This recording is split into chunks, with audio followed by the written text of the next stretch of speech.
আজ থেকে ১০০ বছর আগে গ্রাম বাংলা ছিল এক অন্যরকম পৃথিবী।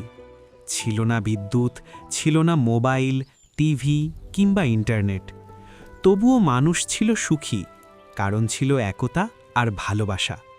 ভোর হতো পাখির ডাকে, কুয়াশা ভেজা মাঠে সূর্যের সোনালি আলো পড়তেই কৃষক লাঙল কাঁধে জমির পথে হাঁটত।